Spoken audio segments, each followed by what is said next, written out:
Neuroconciencia, de Fundación AISE.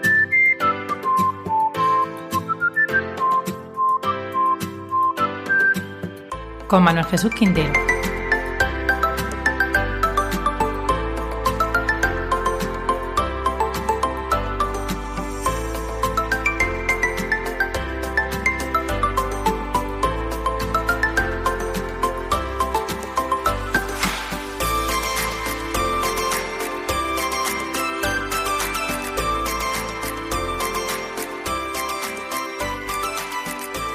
Muy buenas tardes a todos.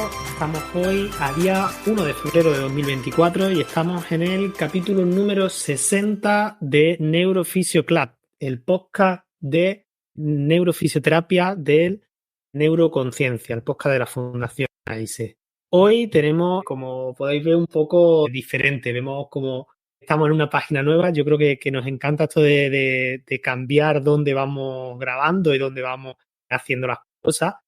Y pues bueno, ya hemos pasado por Clubhouse, pasamos por Twitter Space, pasamos por salas reuniones privadas de Zoom y pues las últimas las estamos haciendo en YouTube y dijimos, bueno, la verdad es que teníamos una comunidad cada vez más creciente, que ahora Juan nos contará un poco los números y cómo el podcast, cada vez que nos sorprendemos de los números, llega al mes siguiente y es como lo que antes no podíamos llegar a pensar, pues se triplica, entonces es una locura, pero sí es verdad que tenemos como poco contacto con vosotros, con la gente que está ahí un poco detrás y al final el podcast, aunque tenemos mucho apoyo y nos escucha mucha gente, como que no sentimos esa interacción. Entonces habíamos pensado un poco, pues, cambiarnos a este formato un poco más novedoso, un poco más actual, que es el Twitch, que nos da muchísimas más opciones de interacción, así que aquí estamos a ver qué surge, a ver cómo nos va nueva experiencia.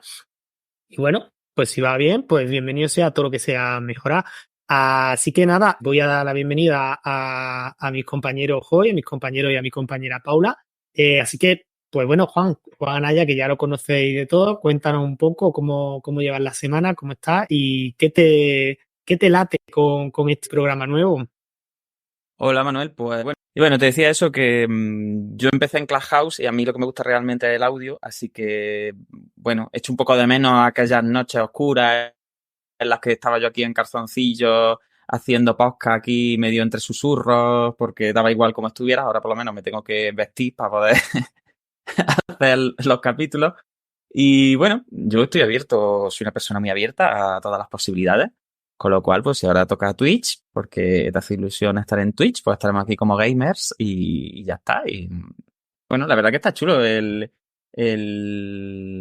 programa y el chat es muy bonito y da muchas posibilidades de interacción. Así que ya está, ¿no? Yo simplemente recordarte que por favor grabes esto para que podamos luego pasarlo al audio. Es lo único que te quiero recordar. Se está grabando, Juan. Porque si no me veo repitiendo. Hoy te he puesto, que... tu guión alrededor. Sí, no, yo no me veo porque sabéis que tengo tendencia a que me den crisis. Tengo tendencia a que me den crisis, así que no voy a mirar el neón y voy a intentar mantenerme lo más impertérrito posible. Pero ya está, yo con que grabe esto tengo bastante. Vale, perfecto.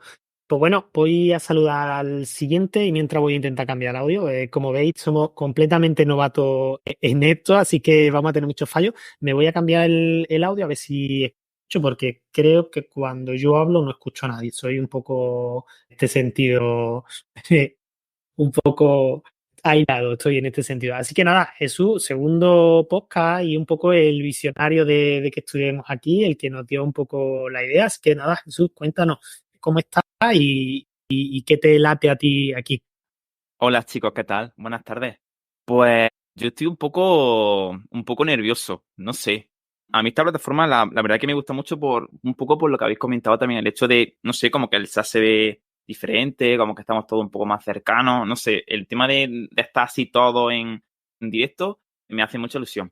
Y así que nada, si no nos conocéis, pues vamos, tenéis que estar suscribiendo ya a la fundación, necesitamos mucho apoyo, danos like, suscribiros y todas esas cosas que hacen los streamers famosos, para que gente también nos pueda conocer, pero vamos, con muchas ganas y sobre todo entrando así un poco en el tema, pues que vamos a hablar sobre síndromes culturales, con muchas ganas también porque es un tema que desconozco, así que vamos al lío.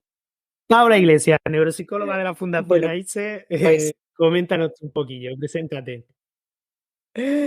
Bueno, pues nada, darme a este capítulo que la verdad me parece súper interesante. A mí siempre me encantó y hoy más que se va a hablar de este síndrome de resignación como uno de los síndromes culturales.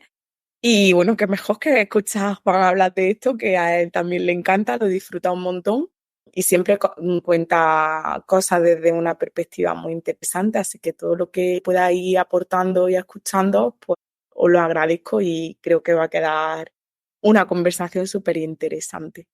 Bueno, pues como ha comentado Paula, hoy vamos a hablar de síndromes culturales. Tengo aquí un montón de trolls en el chat. Cuando me entere cómo moderar el chat se van a cagar porque los voy a empezar a vetar a todos. Pero bueno, hoy vamos a hablar de síndromes culturales, ¿vale? Este capítulo, para mí personalmente, este es el capítulo número 2 de síndromes culturales. Para mí es un capítulo que es especial por un motivo, porque simplemente no hablo yo. Entonces, como yo no hablo y a mí no me gusta escucharme, puede ser uno de los capítulos del podcast junto con Camino Compartido de los que más he escuchado. Porque claro, la habré escuchado pues yo creo que 2 o 3 veces fácil este de síndromes culturales. Entonces, a mí fue un capítulo que me gustó bastante y yo siempre que me he intentado poner un capítulo en el que yo estoy, ¿vale? Pues me termino aburriendo y es como, oh, qué voz más rara, que no sé qué, que aburrido, que lento, que todo. Entonces, como me da más rechazo. Y este que grabaron tanto Juan como Mode, pero hoy Mode está desaparecida, esperemos que bajando del Pirineo francés, porque mañana tiene que incorporarse a trabajar, así que no sé si mañana también nos tocará hacer las sesiones de Mode. Lo grabaron ellos sobre síndromes culturales, yo creo que hace por lo menos 2 años, porque fue uno de los primeros, ¿vale?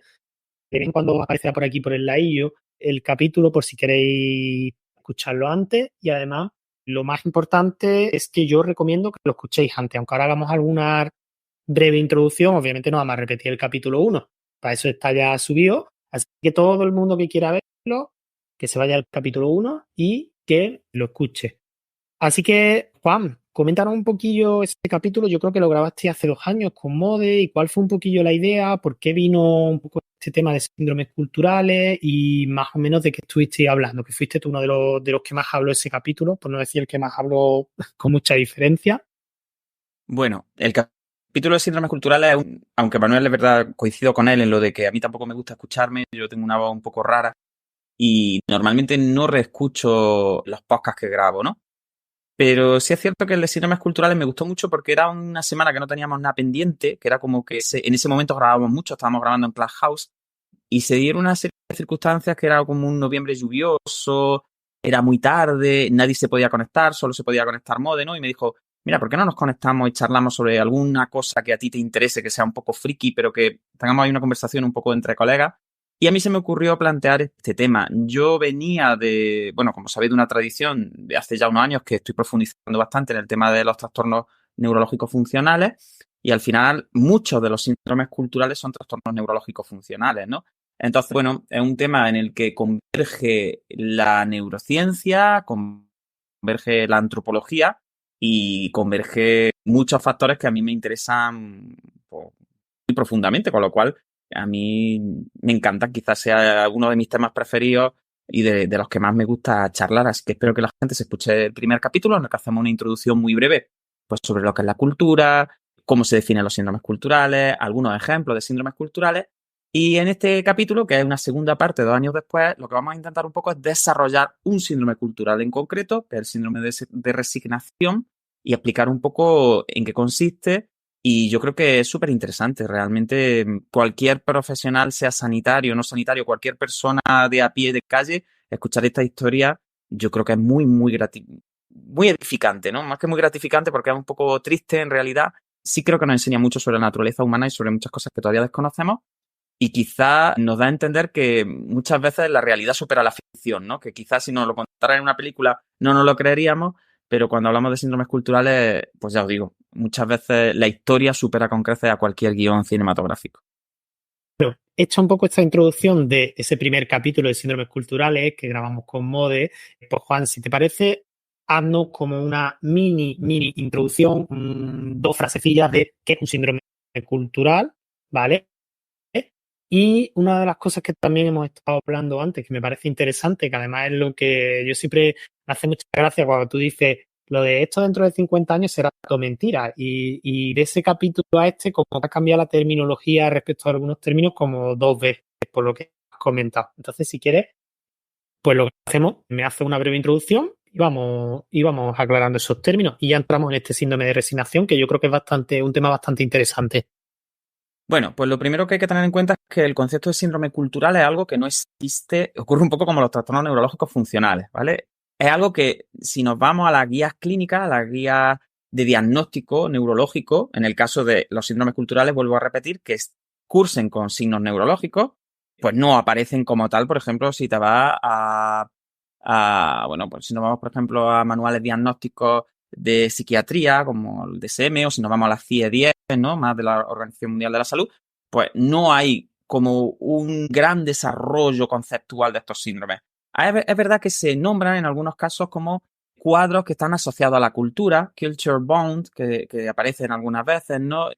Y bueno, lo que caracteriza a los síndromes culturales es, sobre todo, que aparecen en un marco geográfico que está muy restringido. Entonces, por eso se les llama síndromes culturales, porque es como tenemos enfermedades que tienen distintas características. En el caso, por ejemplo, de presentar signos neurológicos, pues pueden producir crisis epilépticas, pueden producir estados de estupor, como el que vamos a ver esta tarde, pueden producir pues, distintos tipos de crisis disociativas, si nos vamos a lo psiquiátrico, es decir, signos que se parecen a enfermedades clásicas que aparecen en cualquier diagnóstico, en cualquier manual diagnóstico, pero que tienen la característica especial de estar ligadas intrínsecamente a una cultura determinada. Pero dentro de la cultura, no a cualquier aspecto de la cultura, sino al aspecto que tiene que ver en concreto con la localización geográfica.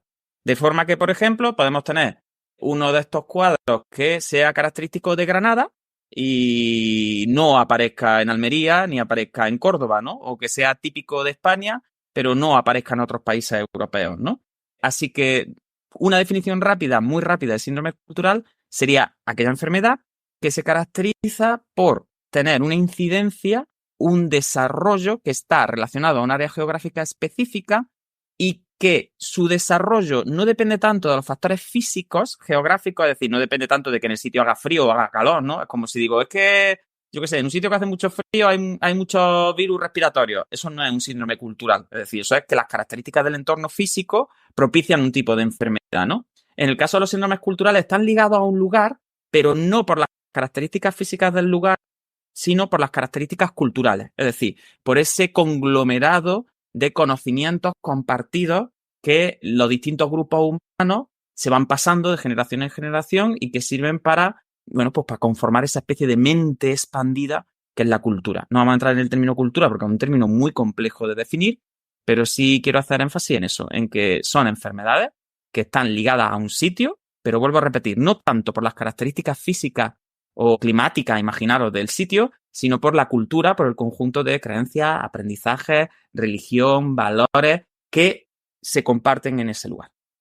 Y en cuanto a lo que me contaba antes de que ha habido actualizaciones, pues efectivamente, en el capítulo de síndromes culturales hace 2 años nosotros hablábamos, por ejemplo, con Mode del concepto de amplificación. El concepto de amplificación ya se utiliza cada vez menos y ahora se empezaron a utilizar otros tipos de términos como era el concepto de solapamiento, ¿no? Como era, bueno, pues el overlap y el overlay, ¿no? En inglés. Incluso hemos avanzado un poco más y ya en vez de hablar de este overlap y este overlay, como de si varias enfermedades pueden coexistir una encima de otra, ¿no? Que sería como esa, bueno, pues ese estadio en el que como que no se sabe cuál es la principal y cuál es la secundaria, o incluso enfermedades que pudieran tener cosas en común pero ser distintas, ahora lo que se habla es de comorbilidad directamente. Entonces es verdad que el término de amplificación funcional, pues fijaros, en su momento era como muy novedoso, pero ya cada vez se utiliza menos, se empezó a utilizar más los términos de overlap y de overlay, ¿no? Ese solapamiento que se hablaba, y ya incluso en el capítulo que hemos grabado con Pilar Rada y con Mónica Curtis sobre precisamente comorbilidad entre enfermedad de Parkinson, Parkinson y trastorno funcional del movimiento, ya Mónica nos comenta, Mónica que es una gran especialista en este campo, que ellas tuvieron que cambiar el título del artículo que publicaron, que se llamaba Solapamiento, enfermedad de Parkinson funcional, y utilizar el término comorbidity, porque ya hemos avanzado otro paso más. Por eso siempre digo que en el mundo del trastorno funcional en general y ya del síndrome de Cultura en particular, estamos en un constante aprendizaje, estamos en un contacto, todos siempre aprendiendo.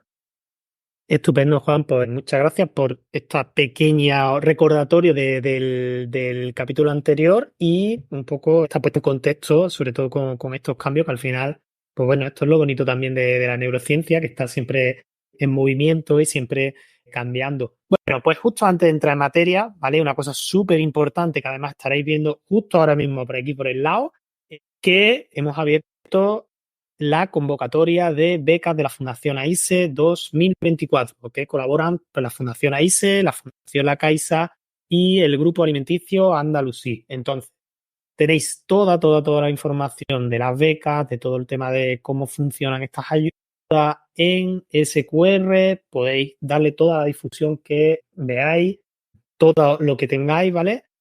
Podéis hacernos referencia y si conocéis a alguien que le pueda interesar, pues estar en Granada recibiendo tratamiento a bajo coste y que se pueda beneficiar de estas ayudas, nosotros encantadísimos de echarle una mano a toda la persona que lo necesite y que creo que eso al final es lo importante y al final esto es uno de los motivos por los que hacemos pues todas estas cosas de formaciones, de divulgación, de no sé qué, porque al final nos ayuda tanto para el potencial simbólico como para también recibir algún tipo de ingreso y poder seguir capitalizando un poco esas ayudas que es una de las labores sociales de esta fundación.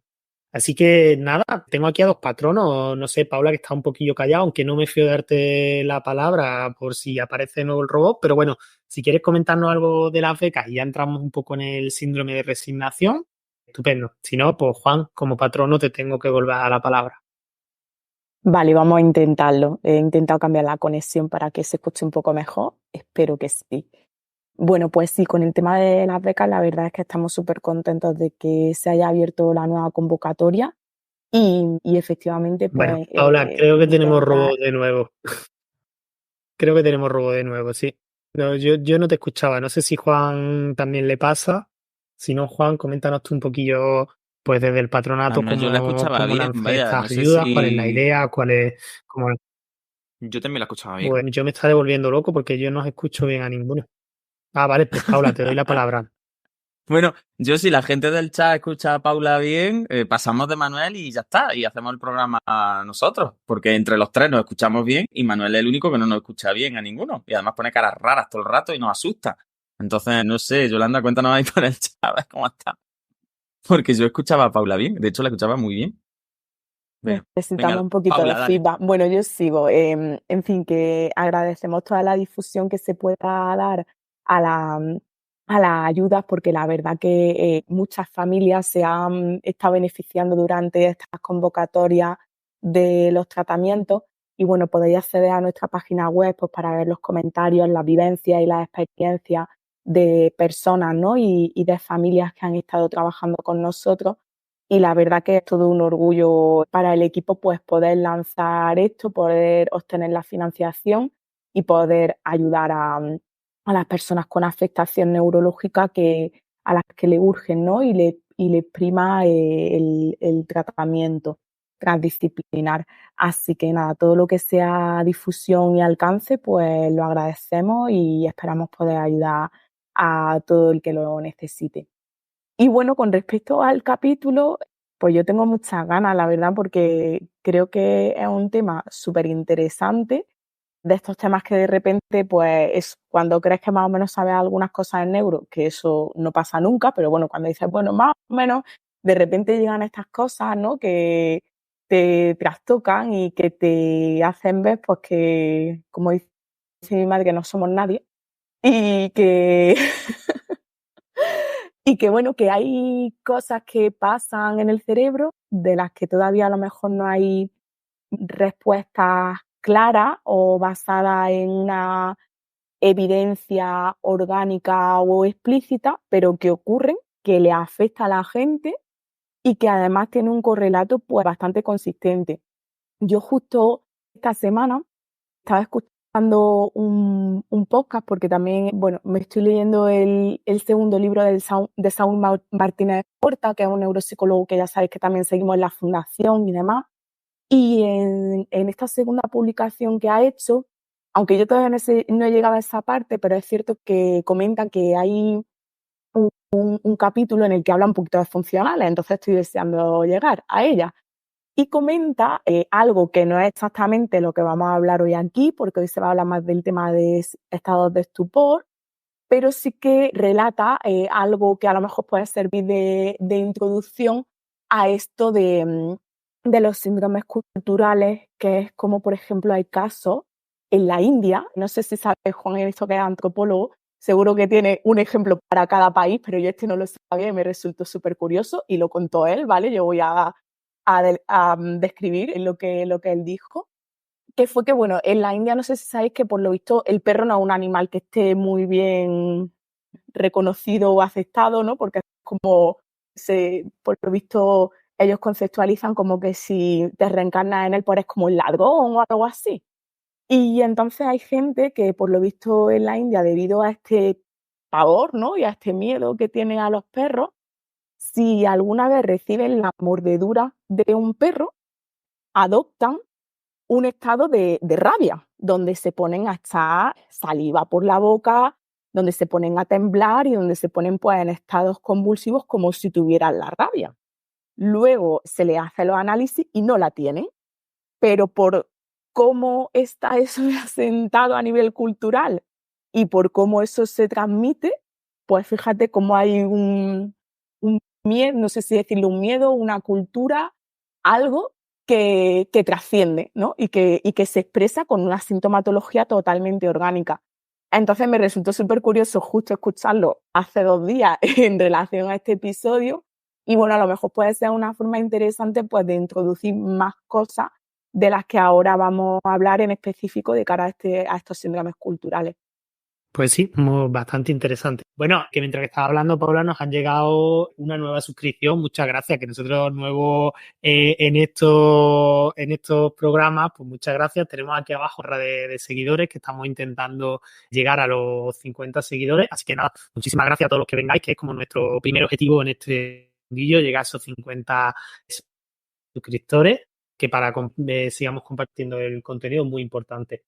Pues nada, si os parece, entramos un poco en materia y como queríamos hablar un poco hoy de síndrome de resignación, nos hemos como basado, ¿vale? En varias bibliografías, la pondremos como siempre toda en descripción, ¿vale? Pero bueno, algo un poco más adaptable al público general, que hoy queremos ser un poco más divulgativo. De abajo tendréis como los artículos científicos, pero bueno, hay un libro de una autora que es Susan O'Sullivan, que es una neuróloga del Reino Unido, ¿vale? Que es especialista, según su página web, en trastornos psicosomáticos. Nosotros nos gusta un poco más hablar de trastornos neurológicos funcionales, pero bueno, al final no vamos a entrar en problemas terminológicos. Y bueno, aparte de neuróloga y de ser una muy buena divulgadora, tiene varios libros que abordan mucho sobre el tema de trastornos neurológicos funcionales y que además yo creo que tiene un lenguaje comprensivo y que todo el mundo pues, puede más o menos entender, y es una buena forma de entrar en este mundo desde pues alguien que no esté formado en el mundo de la neuro. Entonces, por ejemplo, tiene libros como Todo está en tu cabeza o El cerebro convulso, y este que es el Sleeping Beauty, que es como Las bellas durmientes, otras historias de enfermedades misteriosas, que lo publicaron en 2021, que este solo se está en inglés, pues es un poco el que vamos a abordar. Así que nada, Juan, Paula, que yo sé que soy bastante fan de esta mujer y de cómo escribe y que lleváis siguiendo su carrera pues prácticamente desde el primer libro, comentarnos un poquillo qué os transmiten estos libros. Bueno, pues Susan es una persona muy formada, que además tiene un enfoque biopsicosocial que no es solo de boquilla, sino que es real, ¿no? Tiene una forma de escribir que es muy humana. Bueno, el único problema quizá, Manuel, que tiene Sleeping Beauties es que creo que no está traducido al español, creo, ¿eh? El resto sí, tanto Brainstorm como... Es correcto, es el único que no está It's All in Your Head. Creo que sí están traducidos al español, pero no me parece que Sleeping Beauties no. Con lo cual es verdad que desde el punto de vista divulgativo pues eso frenará un poquillo a mucha gente. Pero no os preocupéis que haremos capítulos sobre esto, ¿no? Bueno, Susan sobre todo está especializada en crisis epilépticas, ¿no? Ella trabaja viendo casos que se supone que son de epilepsia complejas, que son... Por eso ella comenta mucho, ¿no? El tema quizá de los síndromes culturales, cuando habla de, por ejemplo, del síndrome de resignación, que vamos a entrar ahora, es como que ella dice, bueno, a mí esto no me suena nuevo, no me suena como algo tan misterioso, porque un porcentaje muy importante de los pacientes que yo recibo cada día en mi consulta tienen este tipo de problemas, ¿no? Entonces es verdad que es una persona que, bueno, que dicen que es la Oliver Sacks de los trastornos funcionales, ¿no? Y es verdad que yo se la recomiendo a todo el mundo que lea sus libros porque es verdad que a mí me resultan muy entretenidos, muy humanos, muy bonitos. Siempre habla desde un enfoque, ya te digo, como muy centrado en el sufrimiento, muy centrado quizá que la medicina se olvida mucho de la historia personal de la persona que tiene delante, ¿no? Sino que se centra demasiado quizá en la tecnología. Ella lo dice constantemente, dice, es que prácticamente los médicos nos hemos especializado en un órgano. Entonces, claro, como que estamos ciegos a la globalidad, ¿no? Como que los árboles no nos dejan ver el bosque muchas veces. Así que sí, es totalmente recomendable Susan y os animo de verdad a que le echéis un vistazo a sus libros. Sí, de hecho, sus libros los recomendamos en algún episodio que hemos hecho de recopilación, ¿no? De libros que nos marcaron y demás. Y bueno, Todo está en tu cabeza para mí fue la introducción divulgativa a los trastornos neurológicos funcionales. Yo no lo conocía. De repente, pues ese libro acabó en mis manos y como ella contaba las historias donde cada capítulo es caso clínico, pues a mí me pareció fascinante. De hecho, ese libro ya rodó por toda la fundación y fue maravilloso como nos íbamos comentando los unos a los otros, pues lo que íbamos leyendo, ¿no? Pues tanto trastornos del movimiento funcionales como cegueras funcionales y como pues un montón de casos que ella describe y que luego ya nosotros también hemos ido viendo, que la verdad ha sido súper ilustrativo. Y luego El cerebro convulso me pareció también súper interesante en ella porque efectivamente, claro, ella va describiendo en un principio situaciones en las que si no tenemos una respuesta, pues podemos pensar que la persona, pues lo típico, ¿no? O que está loca, o que tiene algo mental, o lo que sea. Pero luego, porque había epilepsia, ¿no? Sobre todo este libro se dedica al relato de casos clínicos de epilepsia que se manifestaban, pues no de una forma prototípica. A lo mejor, pues de repente un hombre se levantaba por la noche y empezaba a hablar, ¿no? Lo que tú puedes decir, vale, pues a lo mejor está sonámbulo o algo así, o está haciendo cosas raras, pues porque hace algún movimiento, es decir, claro, al final nosotros construimos nuestro conocimiento en función de nuestro campo semántico, ¿no? Como de lo que ya sabemos. Entonces, necesitamos muchas veces que haya personas que nos rompan un poquito esto y que nos den explicaciones nuevas y alternativas a lo que está pasando, porque si no siempre seguimos en lo mismo. Y creo que esta mujer ha sido muy pionera en esta línea y a mí me gusta mucho pues porque eso, por ejemplo, contaba como este hombre que realmente lo pasaba muy mal porque se levantaba en mitad de la noche y su pareja pues a lo mejor decía es que se levanta gritando o es que se levanta hablando y no sabemos lo que le pasa y esto a lo mejor le ha venido pasando desde pequeño porque luego te contaban también el relato de la madre o de la familia y decían pues sí, esto le ha pasado a él de siempre y luego de repente le hacían un electroencefalograma y salía una actividad eléctrica cerebral, pues relativa a crisis. Entonces, claro, creo que cada vez se va viendo más que a lo mejor el cerebro no es ni tan estanco ni tan rígido, ¿no? Como a lo mejor se piensa en algunas ocasiones, o que no muestra cosas como tan focales, que en muchos casos se muestran cosas focales, pero luego hay otras cosas que no son tan así. Entonces creo que este puede ser un buen episodio pues para dar a conocer más este tipo de cuestiones que a lo mejor no se ven con tanta asiduidad, pero que las personas que nos dedicamos a ello de vez en cuando lo vemos y las personas a las que le pasa sufren mucho porque no tienen una respuesta, digamos, prototípica o sistemática como a lo mejor la puede tener cualquier otra persona que consulta en servicios relativos a neurología o a tratamiento neurológico. Entonces, creo que el darle una respuesta pues les puede dar mucha tranquilidad y mucha calma y a lo mejor pues hoy con esto a nivel divulgativo empezamos ahí a abrir mente y a conocer cosas que a lo mejor no son tan prototípicas y no son tan canónicas, pero que también ocurren y que creo que cada vez van a ocurrir con más frecuencia. Estupendo. Yo creo que hechas ya las presentaciones del capítulo, hechas presentaciones de la convocatoria de ayuda de la Fundación AISE, hechas las presentaciones de un poco del libro en el que nos vamos no basar, pero sí, bueno, está un poco inspirado. Y como ya os he comentado, que abajo tenéis todo el material un poco más, artículos científicos que vamos a utilizar. Pues bueno, yo creo que ya la primera pregunta es obligada, Juan. ¿Qué es ese signo de resignación, de ese síndrome de resignación que vamos a hablar hoy y de qué consiste? Porque es el síndrome cultural, el primero que le vamos a dar, por así decirlo, nombre. Así que coméntanos un poco, Juan. Bueno, metiéndonos en materia y de una forma sencilla, el síndrome de resignación tiene una historia larga, tiene una historia y no siempre se ha llamado síndrome de resignación, ¿vale? De hecho, el término síndrome de resignación es relativamente moderno, no tendrá más de 10 años, 15 años como mucho, ¿no? Las primeras descripciones que se hacen de este síndrome están muy localizadas en Suecia. Vamos a ponernos en primer lugar como en el sitio, porque como antes he comentado, los síndromes culturales se caracterizan por estar ligados a un entorno geográfico. Por tanto, es una de sus características más misteriosas, ¿no?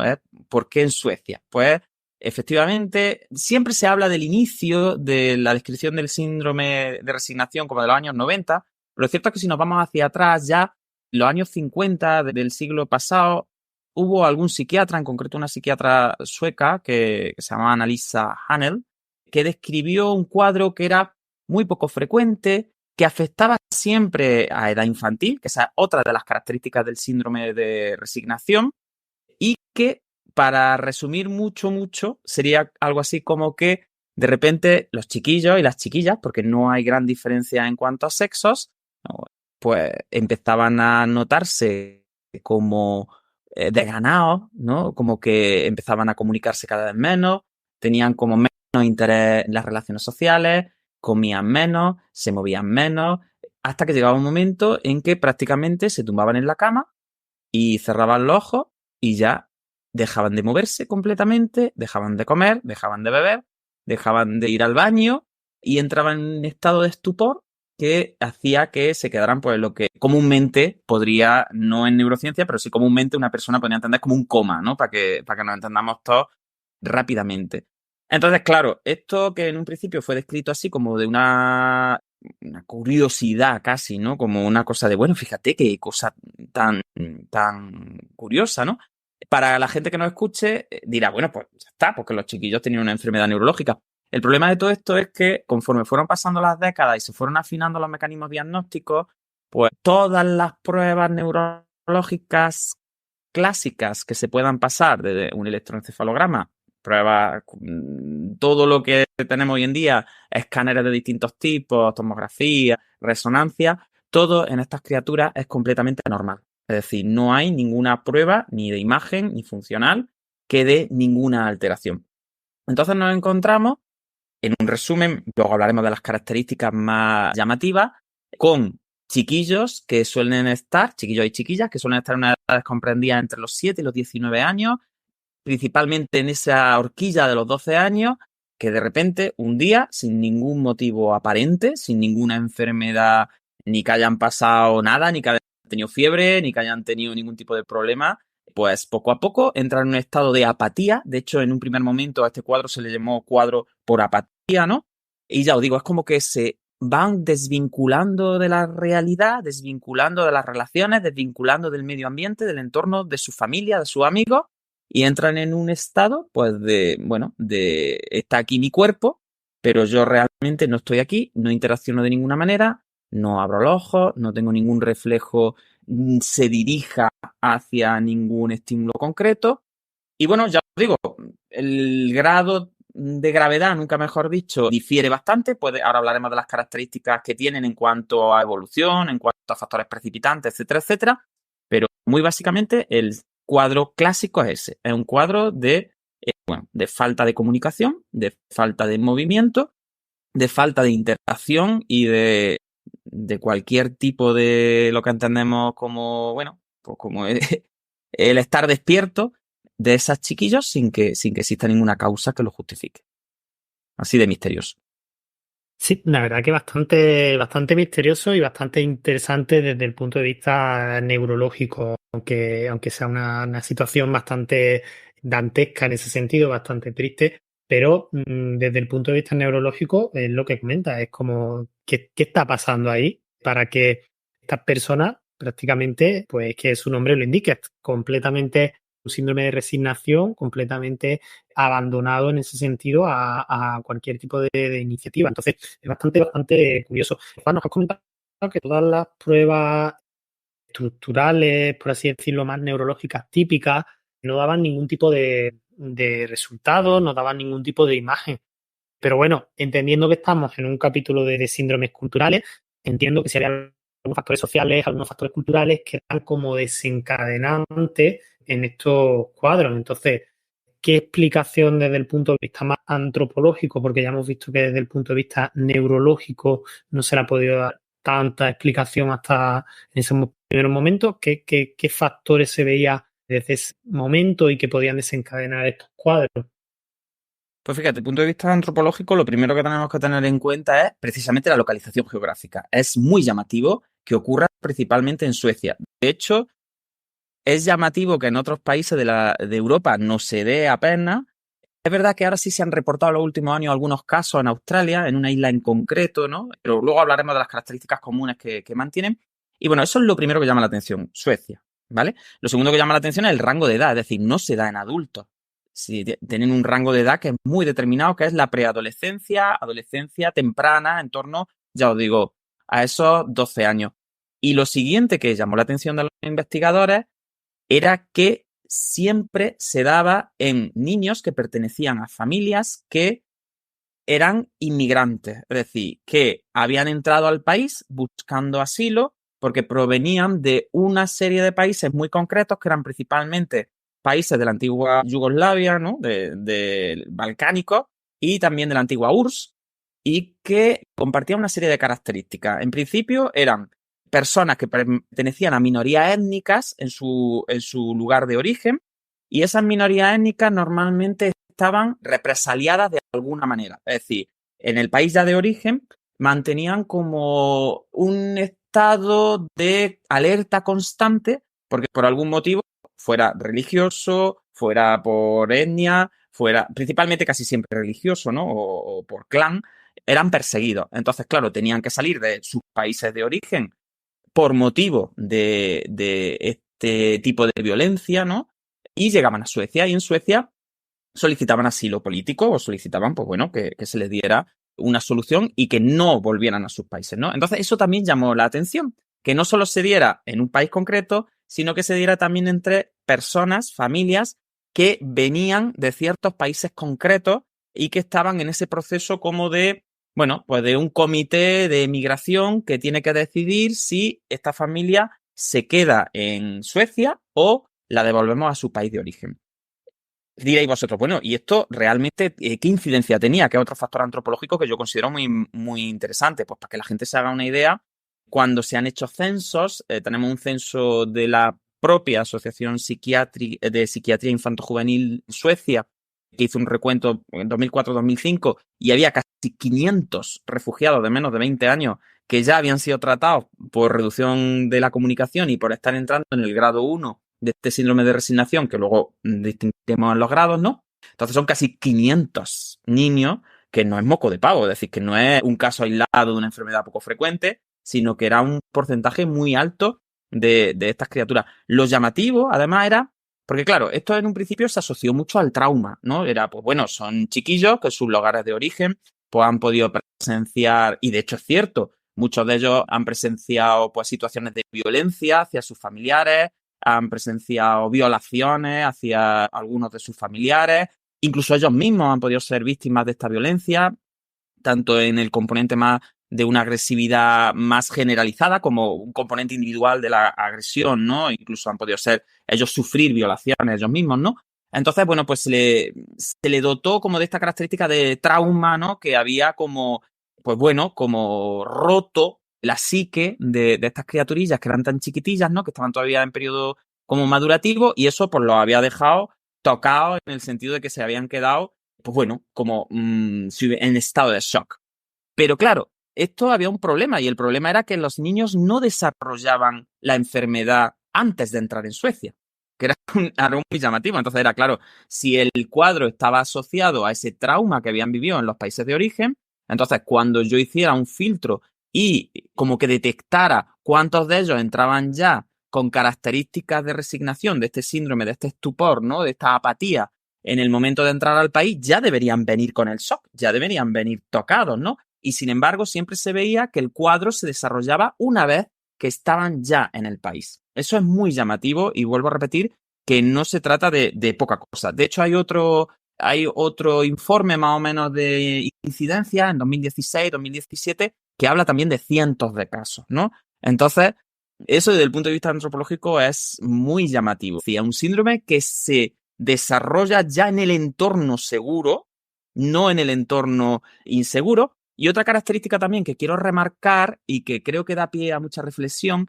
es que se desarrolla incluso en niños que no recuerdan su país de origen o que incluso ya han nacido en Suecia. Es decir, lo que tienen en común estos niños es que los padres sí estuvieron en ese país, sí sufrieron esas situaciones de violencia, pero el componente de haber tenido que presenciar la violencia o tener que haber vivido en el país no es necesario. Es decir, los chiquillos, algunos de ellos ya han nacido en Suecia o eran muy chiquitillos cuando entraron.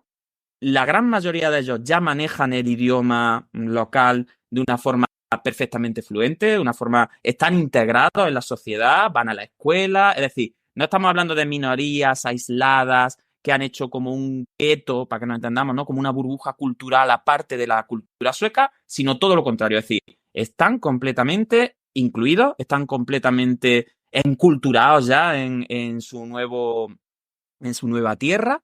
Y ya os digo, incluso sin necesidad de haber estado previamente en esos países de origen en los que existían estas situaciones de violencia, también desarrollan el síndrome. Por tanto, yo creo que para empezar el debate un poco, yo creo que ya solo con estas características, aunque vamos a hablar de otras muchas, pues ya llama la atención, ¿no? Es como algo muy, muy llamativo. De hecho, uno de los principales problemas en relación a esto que acabo de contar, que tuvieron estas criaturas y que siguen teniendo, es que se decía que instrumentalizaban la situación para no salir del país. Es decir, es como que se decía que los padres animaban a los niños o los envenenaban de alguna manera, como en un Munchausen por poderes, ¿no?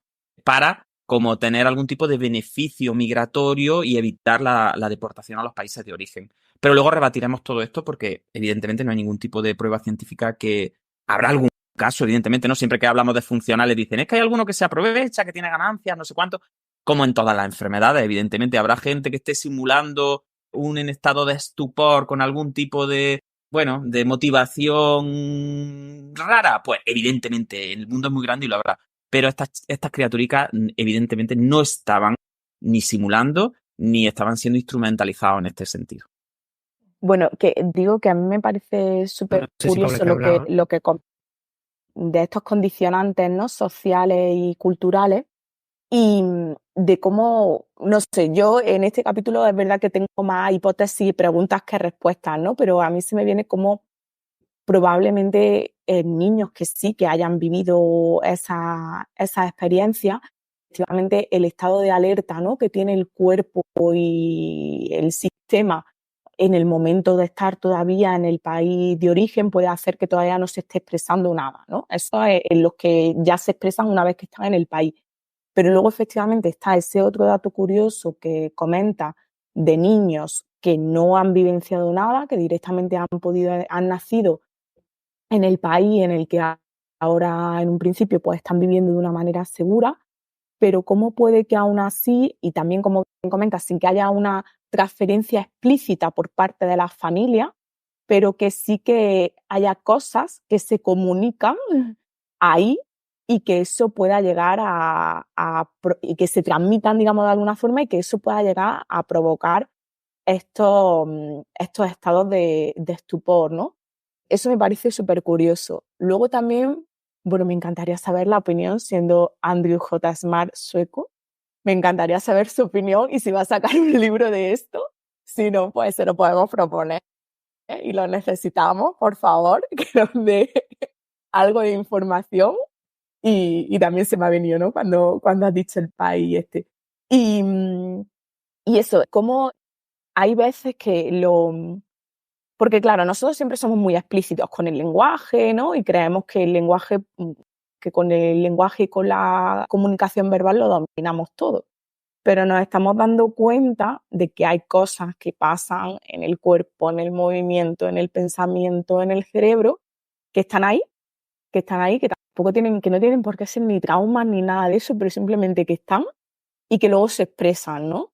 Y es cierto que eso cada vez está ocupando un campo más amplio de malestar y de enfermedad en la población, y a lo mejor no es algo a lo que tengamos una respuesta evidente o explícita, pero que sí que hay que darle un espacio, ¿no? Y un lugar. Y me resulta súper curioso, muy interesante, pero también algo que nos tenemos que tomar en serio porque eso, ¿no? Hay gente que sufre, y tú como padre o madre nunca vas a querer ver que un hijo tuyo sufre de esa manera, sobre todo cuando has hecho un proceso migratorio, ¿no? Pues dejando todas tus raíces y todas tus cosas, y efectivamente pues no le quieres transmitir a lo mejor los miedos que tú has vivido o lo que has pasado, pero sin embargo eso está en él. Entonces ese proceso, la verdad que me parece súper curioso.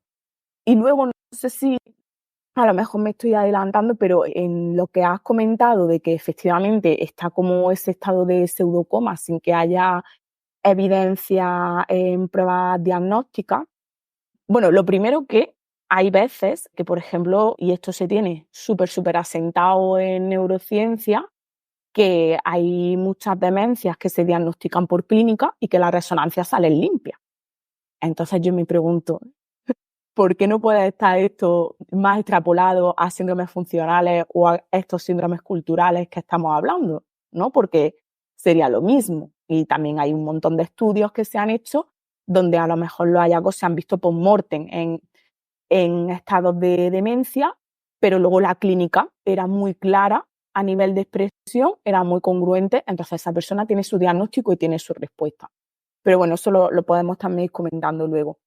Pero con respecto a precisamente esto también, a mí me gustaría, pues, si a lo mejor, no sé si se conoce o si hay algún tipo de exposición de cuáles son los síntomas que manifiestan, digamos, pues físicamente, pues por ejemplo, como estamos hablando de estado, no es un pseudocoma, ¿no? Pero bueno, un estado de estupor, una desconexión. Pues yo qué sé, se pierde por completo el control de esfínteres, hay un estado de sueño de ciclovigilia, todo este tipo de cosas que a lo mejor es lo que normal alguien a pie puede conocer o que más o menos sepa un poquito de neuro, ¿se asemeja o es una sintomatología a nivel conductual diversa? Bueno, en relación a lo primero que has comentado, lo de que nos quedamos en estado de shock, ¿no? Y que a lo mejor el estado de activación podría explicar un poco el por qué tardan en desarrollarlo. Claro, pero ahí los antropólogos tenemos un problema, y es que cuando tú analizas qué pasa con los chiquillos que sí se quedan en los lugares de procedencia, ¿no? Los que sí están todavía en ese territorio, aun habiendo tenido los mismos traumas que han tenido los que luego desarrollan este síndrome de resignación, esos chiquillos no lo desarrollan. Es decir, hasta que no están inmersos en la nueva cultura, no llegan a desarrollar el síndrome. Entonces, si fuera simplemente como una especie de, bueno, como de efecto retardado, para entendernos, ¿no? De afrontamiento, deberían presentarse primero en cualquier país al que fueran luego migrando, no solo en este país en concreto, ¿no? Que es lo que llama la atención.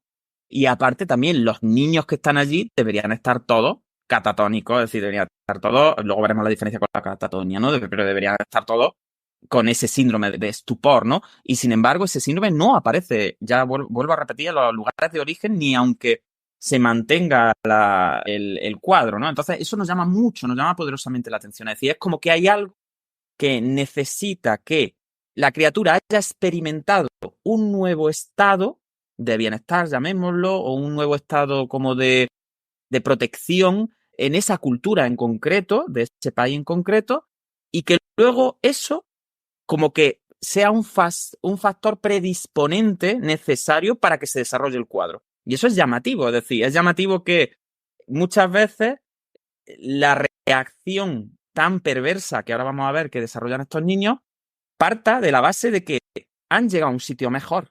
Pero claro, ahí yo sí entiendo tu pregunta en cuanto a lo que dices de las pruebas, porque no tenemos que ir muy lejos. Por ejemplo, la enfermedad de Parkinson hasta hace nada era de diagnóstico puro y duro clínico. Es decir, las pruebas de imagen en Parkinson tienen nada de años. Como tú comentas, hay muchas demencias que se diagnostican también con clínica todavía hoy día, ¿no? Aunque estamos avanzando bastante. Y en cuanto al origen, pues hay muchas enfermedades de origen desconocido que nunca llamaríamos ni misteriosas, ni síndromes culturales, ni funcionales, pues como puede ser la esclerosis múltiple, como puede ser la ELA, como puede ser... Es decir, si es que en neuro casi todo es idiopático, de origen desconocido, y no tenemos claros los mecanismos, ¿no? Pero claro, lo llamativo de este cuadro es como esa serie de condicionantes de se produce en un país determinado, en hijos de padres que vienen de unas zonas determinadas, que han sufrido una serie de traumas determinados. Y es más, eso en cuanto a factores predisponentes, pero ahora después iremos a los factores precipitantes, que son súper llamativos. Pero respondiendo a tu pregunta segunda, ¿no? De si realmente siguen como un cuadro parecido a lo que nosotros conocemos como estados alterados de conciencia, ¿no? Pues como lo que podría ser un síndrome de vigilia sin respuesta. No, la realidad es que no. Es decir, por ejemplo, si tú haces un electroencefalograma de estos chiquillos, ellos mantienen los ritmos de sueño y vigilia perfectamente. Es decir, no hay alteración electroencefalográfica en ese sentido. Incluso hay signos característicos que luego veremos el diagnóstico diferencial también con algunos cuadros que son como unos cuadros más de enfrentamiento, ¿no? Que por ejemplo el fenómeno de Bell, famoso, ¿no? Si tú le tiras del párpado e intentas abrir el ojo se va hacia arriba como si el chiquillo estuviera activamente intentando cerrar el párpado. Incluso se observa también, y eso no es típico de los estados de mínima respuesta, incluso se observa también como la musculatura orofacial, que tiene que ver con deglución, por ejemplo, también se encuentra como rígida en un estado como si, vuelvo a repetir, como si ellos estuvieran cerrando los ojos y la boca de forma activa. Como si, ¿vale? Vuelvo a repetir, porque una cosa es lo voluntario y otra cosa es lo volitivo, ¿no? Ya te digo, este cuadro tiene una evolución que es muy aguda, y eso también es muy llamativo y muy frecuente en trastornos funcionales neurológicos. Y tiene una evolución que puede variar mucho, que puede ser desde unas pocas horas, unos pocos días, semanas, hasta incluso llegar a instaurarse en un año o en varios años. Es también llamativo que aparezca en niños de la misma familia de forma escalonada, que eso también es llamativo. Es decir, hay familias en las que varias criaturas se ven afectadas, pero de forma escalonada. Es raro que debuten en el mismo momento, aunque hayan tenido experiencias previas en el país de origen, ¿no? Entonces volvemos a lo mismo. Tú lo que vas viendo es que tu hijo de repente está como desganado. Se diría en andaluz, es decir, está apático, no le gusta nada, deja de hablar, deja de tener iniciativa. En un primer momento, que sería el grado 1 de este trastorno, pues bueno, si tú les preguntas, ellos responden, ¿no? Pero nunca van a hablar con la iniciativa, si tú no les has preguntado antes. Empiezan como a caminar con dificultad, pero si los apoyas, pues lanzan el automatismo. Si le das una orden sencilla, pues te hacen caso, pero volvemos a lo mismo, pero si no le das la orden, ellos dejan como de moverse. Incluso, pues pueden comer si tú como que le intentas dar de comer con la cuchara, con el tenedor, etcétera, ¿no? Si los llevas al baño, pues hacen pipí en el baño y tal. Pero eso va como progresando, hasta que llega un momento en el que se tienden en la cama, cierran los ojos. De forma previa a cerrar los ojos, todavía hay un periodo en el que pueden hacer un breve seguimiento visual, es decir, están ya tumbados en la cama, no hablan, no comen, pero sí hacen como ciertos seguimientos visuales. Pueden responder de forma así como con murmullos si les preguntas algo, o si les estás cantando una canción, por ejemplo, pues te pueden acompañar, pero con la voz muy flojita, como si les costara emitir.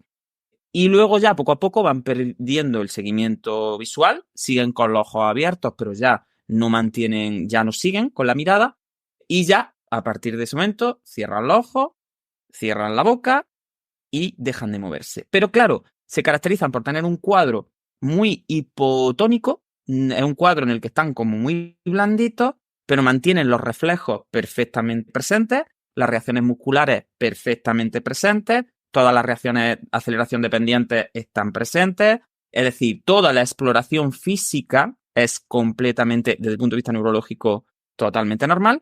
Y ya te digo, salvo ese signo de Bell, que es tan característico, poco más, es decir, y la boca. Pero para que la gente se haga una idea, estos chiquillos tienen que ser alimentados por sonda nasogástrica. Es decir, en muchas ocasiones. Es decir, la sonda nasogástrica, para el que no lo conozca, es un tubo que te meten por la nariz y que va al estómago.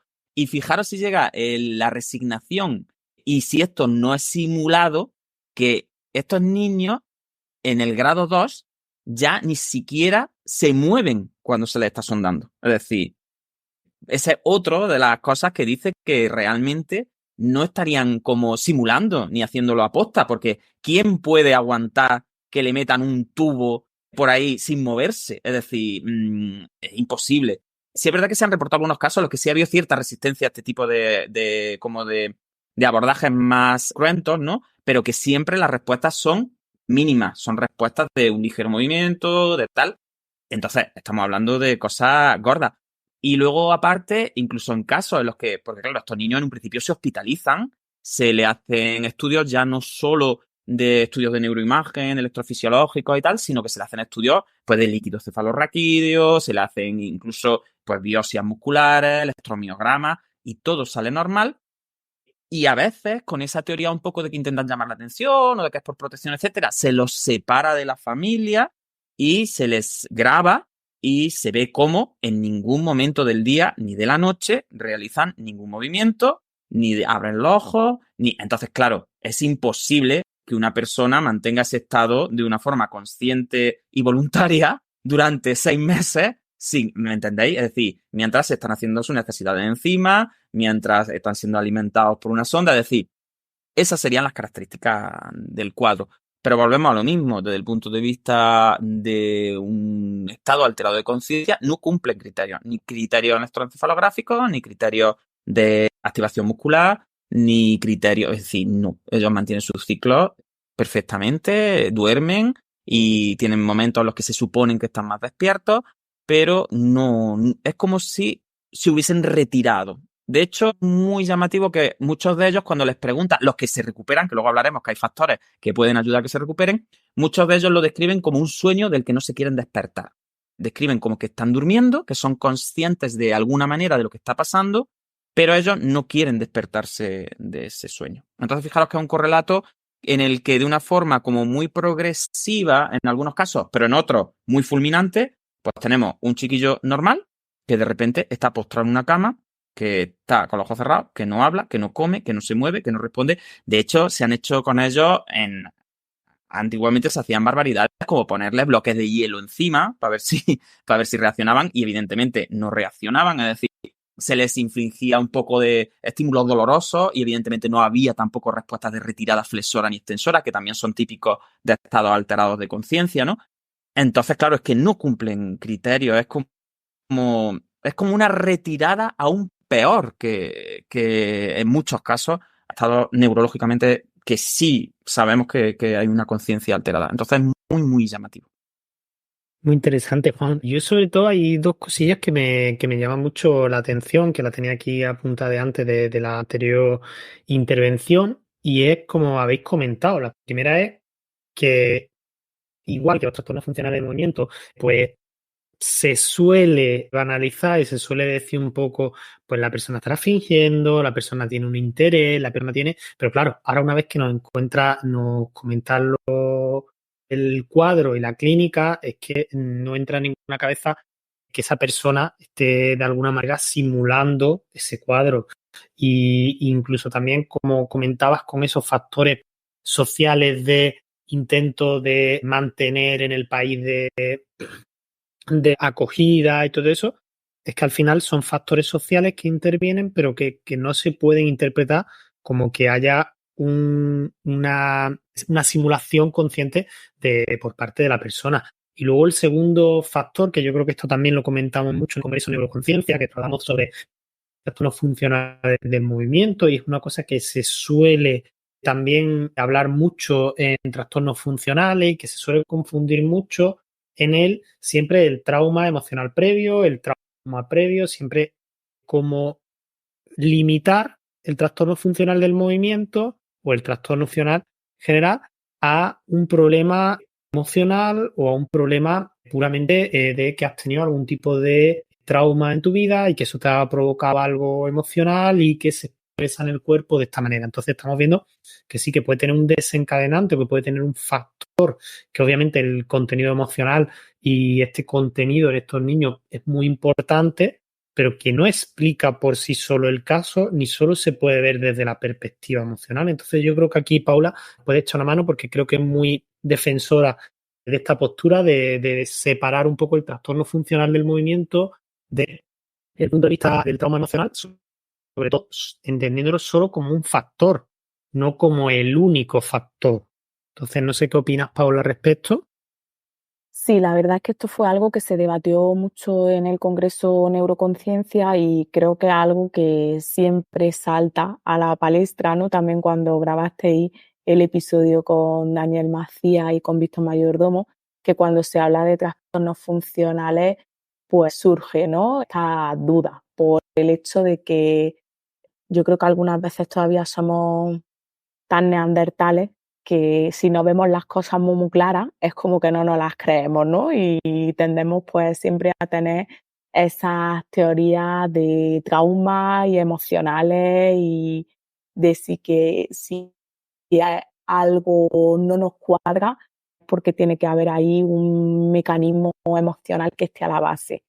Y precisamente con todo lo que estamos comentando hoy, con lo que ya se ha comentado en otros episodios, con todo lo que estuvimos viendo en el Congreso Neuroconciencia y con los pacientes que nosotros vemos, ¿no? Y las personas que están ahí teniendo este tipo de cuadros, nos damos cuenta de que no. Es decir, de que no tiene por qué haber un proceso. Hay algunas veces que sí, pero hay otras veces que no. Lo mismo que otros cuadros, lo mismo que un Parkinson puede tener bradicinesia y otro Parkinson puede no tener bradicinesia. Entonces ya está, yo creo que hay que intentar conceptualizarlo así, pero es cierto que, bueno, que creo que esto es un proceso y es un camino en el que hay algunas personas pues, que lo tendrán más claro, otras que lo tendrán menos, pero poco a poco, al final lo importante es que haya voces pues que sigan exponiendo, ¿no? Y que sigan demostrando pues que el cuadro puede ser tan variopinto como la propia persona, pero sí que intentar dejar claro que el componente emocional no tiene por qué ser, primero, ni un componente explícito, ni un componente implícito que esté ahí encapsulado y que la persona tenga que sacar de alguna forma, ¿no? Eso también incluso lo decía la propia Susan O'Sullivan en el libro de Todo está en tu cabeza, en algunos casos, donde los propios pacientes te lo decían. No sé qué ha pasado, simplemente un día mi pierna empezaba a no responder y yo de verdad quiero que mi pierna responda y quiero seguir haciendo mi vida, quiero seguir haciendo mi carrera, mi estudio, pero no logro ahora mismo que esto me pase. Entonces, con ese componente emocional creo que hay que ser muy cuidadosos porque creo que también condiciona mucho, ¿no? La mirada del espectador hacia lo que está ocurriendo y da una falsa sensación de potestad de la persona que está viviendo ese momento, de que puede controlar o que puede mejorar por su propia, por sí mismo lo que le está pasando. Y eso puede ser doblemente dañino para la persona que en ese momento está en ese estado, ¿no? Porque damos una falsa sensación de responsabilidad creyendo que, pues por componentes emocionales, vivenciales o experienciales, está en el estado en el que se encuentra en ese momento y que por lo tanto pues si se trabajan, digamos, esos componentes, podría mejorar, porque por la experiencia que tenemos sabemos que no es así y efectivamente, pues también por lo que está contando Juan en este caso de estos estados de estupor, al final estos niños entran y salen por su propio proceso sin que haya unas condicionantes sociales o internas o emocionales que se resuelvan de una forma u otra, ¿no? No, mira, sí quiero hacer una salvedad. Es verdad que en el mundo de los trastornos funcionales el tema de la represión freudiana y toda esta obsesión con el sexo y el trauma y tal que Freud metió en psiquiatría, pues bueno, colea todavía mucho y bueno, Susan O'Sullivan lo deja bastante claro en el sentido de que si tú piensas que siempre alguien está reprimiendo algo, hasta cuando te dice que no, pues te está dando la razón, ¿no? Es decir, yo te digo, pues Manuel, tú estás reprimiendo, no quieres reconocer que eres de Murcia. Y tú me dices, no, Juan, yo no soy de Murcia. Pues yo digo, ¿ves? Es que no lo quieres reconocer. Entonces, claro, es una pescadilla que se muerde la cola. Sin embargo, en el caso en concreto del síndrome de resignación, sí es cierto que hay unos condicionantes sociales que sí son muy precipitantes. Y hay unos precipitantes que están muy, muy, muy relacionados con el desarrollo y que son comunes a la gran mayoría de los casos. Y de hecho, cuando antes Manuel decía lo de que esto parece como que están simulando, que quieren obtener un beneficio, ¿no? Que sería más como una especie de trastorno facticio, no sé cuánto. De hecho, es que si lo miras desde fuera, da toda la sensación. Porque para que os hagáis una idea, el principal factor precipitante del síndrome de resignación es el hecho de que se dé una negativa a la petición de asilo en el país. Es decir, cuando los niños son testigos de la resolución, sea de forma presencial o sea vía carta, de la negación de ese asilo, ¿no? O de que se les va a devolver al país al que vienen sus padres o ellos mismos, normalmente el cuadro se precipita. Y muchos de ellos, incluso, está más que registrado en las series de casos, cuando reciben por carta, fijaros qué cosa tan triste y tan que es desgarradora, tened en cuenta que muchos de estos niños, como comentaba antes, ya se han enculturado y hablan el idioma mejor que los padres. Porque claro, son niños y los niños aprenden los idiomas bastante más rápido, ¿no? Entonces los padres llegan ya mayores al país y no dominan tanto el idioma. Entonces muchas veces los niños les tienen que leer las cartas con la resolución del comité de migración sobre su petición de asilo, ¿no? Entonces, se ha visto que en muchos casos, cuando estos niños, fijaros, estamos hablando de chiquillos de 10, 12 años, tienen que traducirle a sus padres la negativa, pues ya empiezan a tener signos somáticos, es decir, ya empiezan a vomitar, empiezan a sentirse mareados, no sé cuánto, y ese, por ejemplo, es uno de los grandes precipitantes del cuadro de síndrome de resignación. Y de hecho, uno de los grandes factores que mejoran el pronóstico y que incluso hacen que se inicie un proceso paulatino, pero que no para de mejora, es cuando se reconoce el derecho a permanecer en el país, ¿no? Entonces, en cuanto a la temporalidad, la cronología lo es todo, digo yo mucho últimamente, la temporalidad parece apuntar a eso, es como está firmemente relacionado con el hecho de la negativa o de estar esperando el proceso de conseguir el asilo, ¿no? Conseguir quedarse en el país, y para mejorar también se relaciona con el conseguirlo. Ahora bien, esto no le quita entidad al cuadro, es decir, porque es como si me dicen, mira Juan, es que tú te has dado un susto muy grande y te has cagado las patas abajo, ¿no?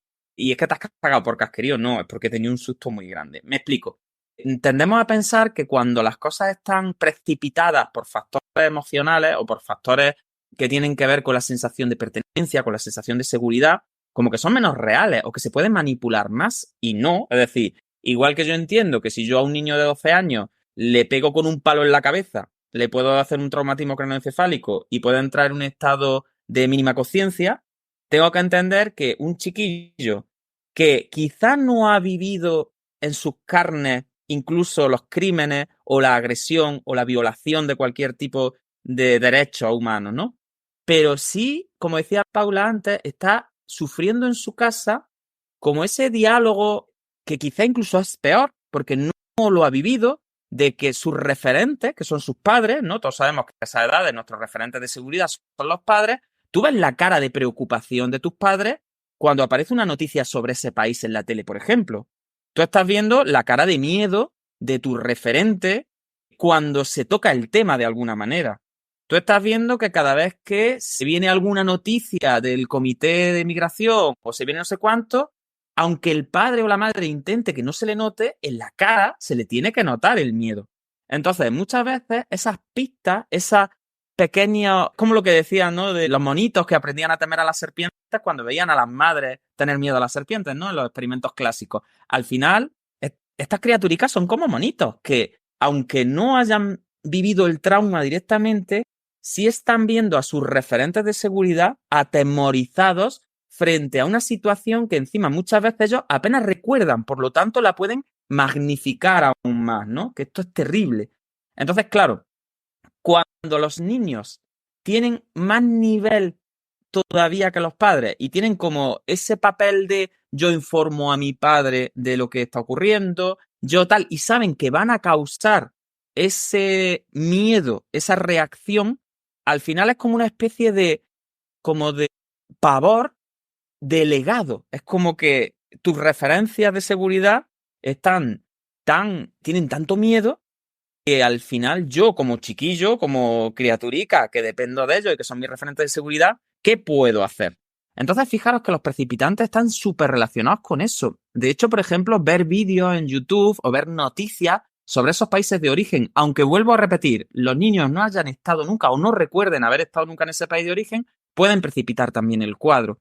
Pero porque al final hay que entender que esos padres están traumatizados. Entonces, de alguna manera, los chiquillos están recibiendo eso, están recibiendo la emocionalidad, están recibiendo lo implícito, la connotación negativa que tiene ese país o la vuelta a ese país sobre sus referentes.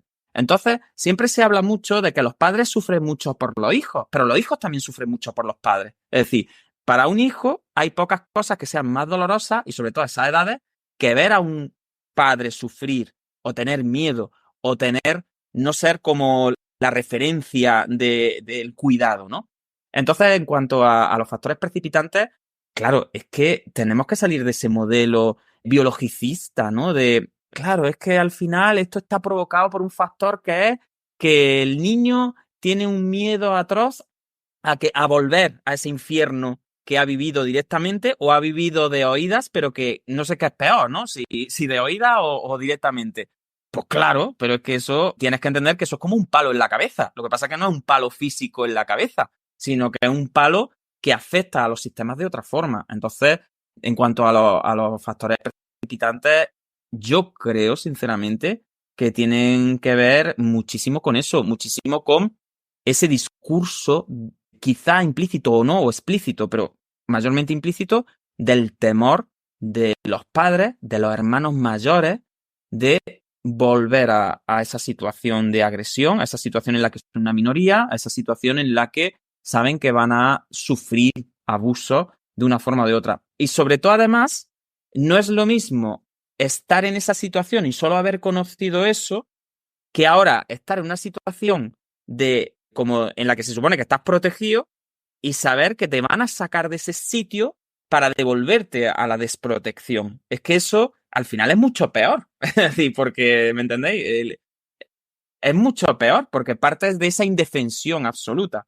Y encima otro factor importante es que el que te está generando la agresión no es como en el caso de la agresión directa de que yo te pego un palo o yo te violo o no sé cuánto. No es un ente físico, no es algo que tú puedas tocar, sino que es un ente estructural, el Estado, las leyes, el comité de inmigración. Es decir, es como un ente que es muy difuso y eso en la mente de una criaturica con esos años, pues casi como el demonio, ¿no? Es que es como un ser que me va a atacar, que me va a generar un daño, que mi futuro se ha roto completamente, que de aquí en adelante nada va a mejorar, nada, o sea, todo va a empeorar, todo va a ser. Entonces, ¿qué pasa? Pues que evidentemente entran en un estado de resignación, pero un estado de resignación en el sentido de cómo se pueden defender de eso. Pues que yo creo que en un sistema con esa edad, con esos precipitantes, con esos predisponentes, es que lo más normal es que hagan eso. ¿Qué van a hacer? O sea, se quedan como los pajaricos, como el pajarico que viene a comerse los gatos y se hace el muerto. Es que no hay más. Y no es que se esté haciendo el muerto, es que tiene una reacción corporal que bloquea completamente el sufrimiento, porque no pueden sufrir más. Entonces, pues ya está, entran en una especie como de disociación, lo que pasa es que no cumplen criterios de disociación, ya lo veremos después, y se quedan ahí.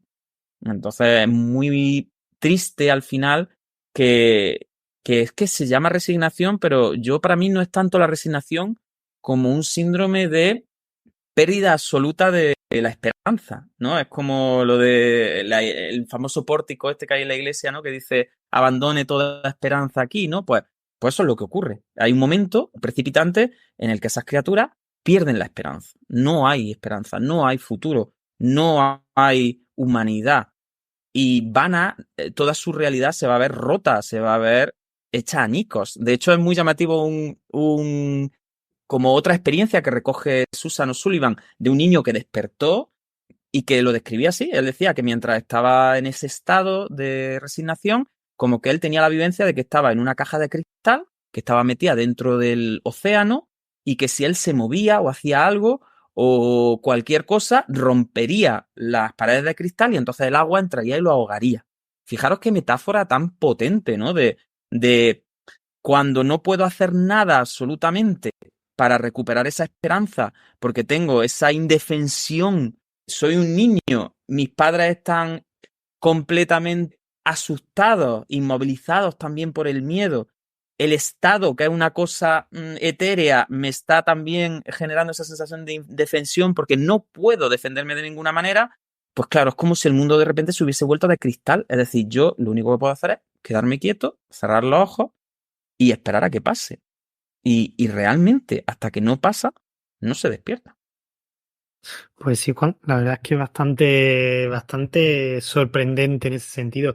Yo hay una cosa que llevo aquí un rato como dándole vuelta y no sé si pasa un poco como en los trastornos funcionales del movimiento, que siempre las pruebas más clásicas, las pruebas más estructurales, pues obviamente no dan ningún tipo de resultado, las pruebas más de neuroimagen estructural, pero luego se hacen pruebas de electrofisiología, pruebas de neuroimagen funcional. De hecho, ahí viene el nombre de trastorno funcional, obviamente. Si se encuentra algún tipo de alteración en el funcionamiento de ese sistema nervioso. ¿Con estos niños se ha llegado a hacer estos estudios o realmente, pues, al ser una prevalencia, aunque sea bastante alta dentro de un grupo, pues no está extendida en el mundo?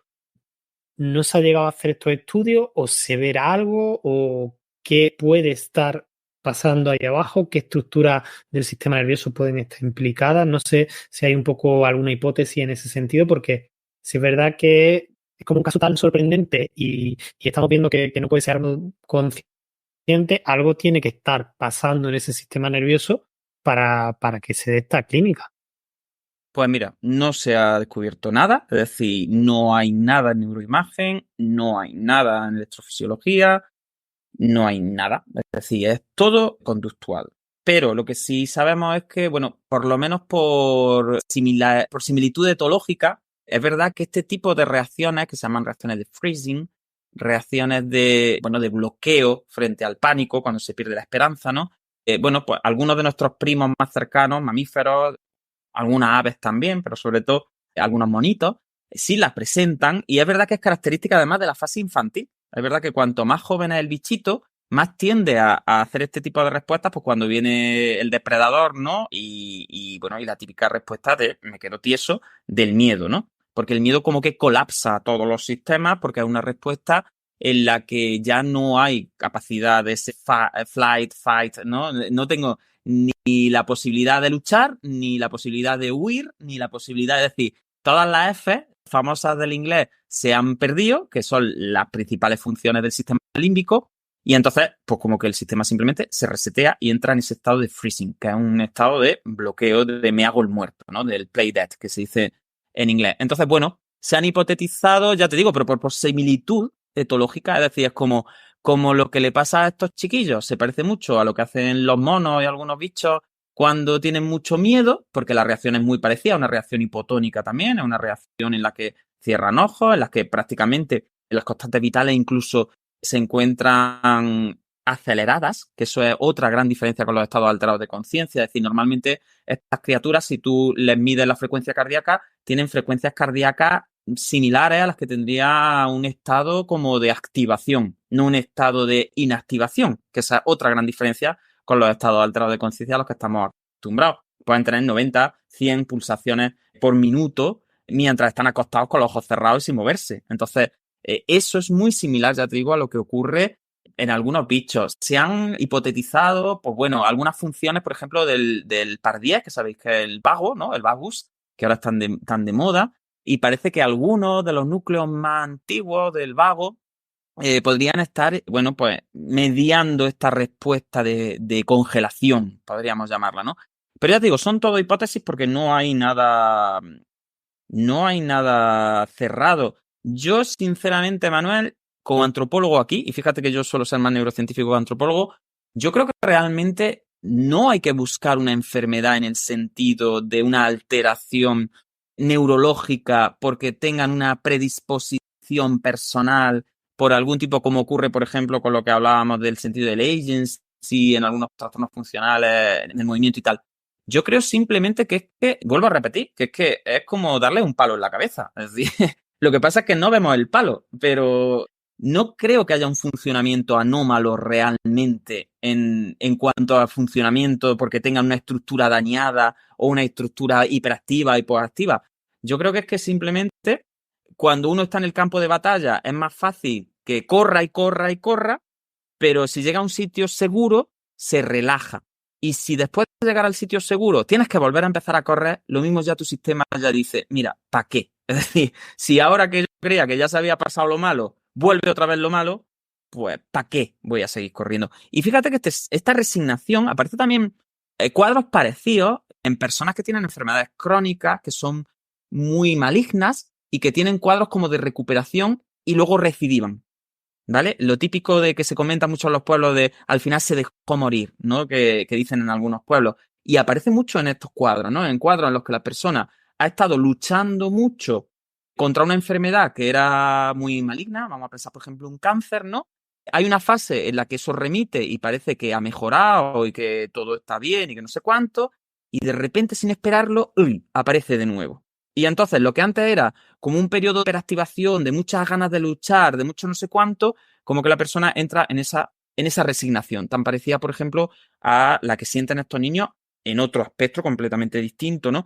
Pero ya te digo, yo no, a mí es que como, y esto lo comenta también Susan O'Sullivan, a mí como persona que ha estado en contacto con el sistema nervioso tanto tiempo y que ha visto ya trastornos funcionales y que, bueno, que creo que soy ciertamente un poco empático con el sufrimiento y a lo mejor también por las vivencias personales que yo he tenido, creo que tampoco hay que buscarle más vueltas. Es decir, es que es suficiente. Creo que es suficiente lo que ocurre para generar este tipo de respuesta. Ahora, lo que no sé es por qué en ese país y no en otro.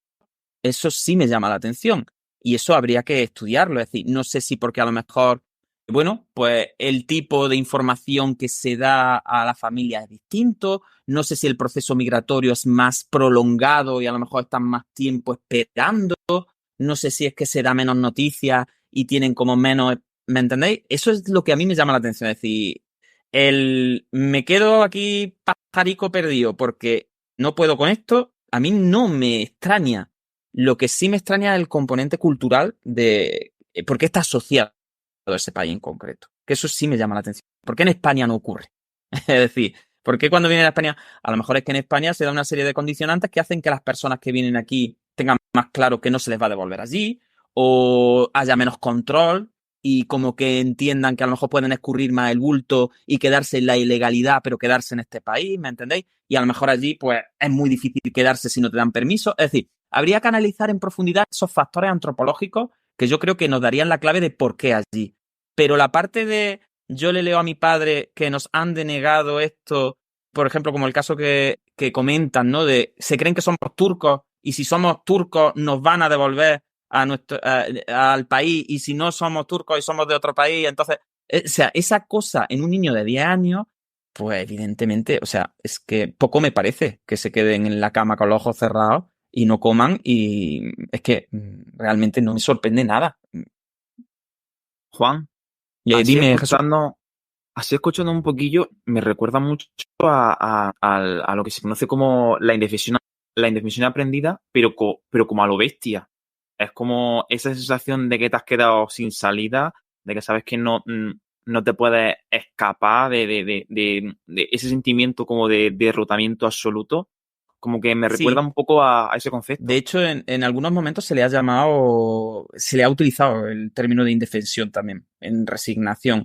Lo que pasa es que es cierto que en la indefensión se utiliza más para adultos, porque en la indefensión realmente es como que las expectativas que tú tienes de tu futuro, de tu presente y de tu pasado son negativas, es verdad que, pero no sientes como esa falta de control porque algo externo te va a arrancar de donde tú estás. ¿Me entiendes? Entonces, por eso quizás el cuadro es peor, porque ya no es que yo tenga la sensación de que esto no va a mejorar porque sea pobre, imagínate, ¿no? Porque sea un inmigrante pobre de una familia tal y que cual y tenga claro que toda mi vida va a ser los suburbios y que la gente me va a mirar mal por la calle y no sé cuánto.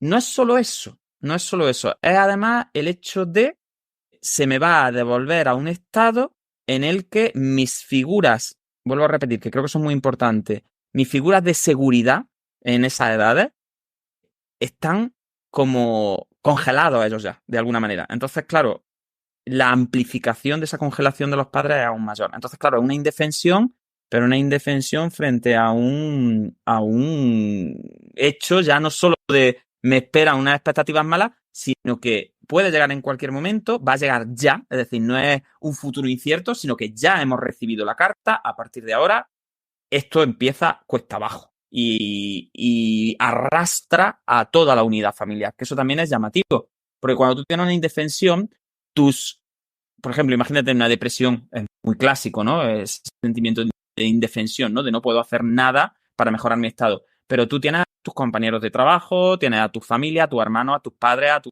hijo o lo que sea, que no están en ese estado. Pero fíjate que esto es una indefensión que arrastra todo el núcleo. Entonces, claro, es que es como, en fin, complejo, es muy complejo.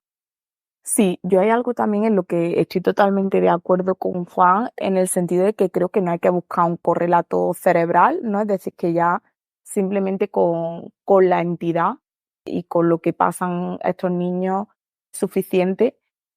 Lo que creo que es importante es conocer cómo se pueden desarrollar, cuáles son los precipitantes para que se desarrollen, para que se intenten buscar medidas preventivas, ¿no? Para que no ocurra. Lo mismo, a mí cuando Juan estaba contando como todos estos predisponentes, se me venía el paradigma clásico que nosotros estudiamos en psicología de el mono de trapo versus el orangután o el gorila, no sé lo que es, de metal con el biberón, ¿no? Como el niño pues prefiere estar acurrucado en el monito de trapo a alimentarse por algo que es metálico y frío. Es decir, eso tampoco tiene un correlato cerebral, son cosas que pasan y ya está, son cosas que hay, que existen y lo que tenemos que hacer es conocerlas para intentar pues trabajarlas o configurarlas de la mejor forma posible para evitar el sufrimiento, ¿no? Y luego, obviamente, sí que es cierto que es muy llamativo la consistencia del cuadro, ¿no? Y que parezca un pseudocoma, pero oye, mira, pues no cumple esos criterios, pero cumple otros que lo hacen ser un cuadro de enfermedad también muy grave y en el que una persona y una familia está sufriendo. Entonces vamos a intentar ver pues cómo se pueden generar políticas o medidas que prevengan ese sufrimiento, ¿no?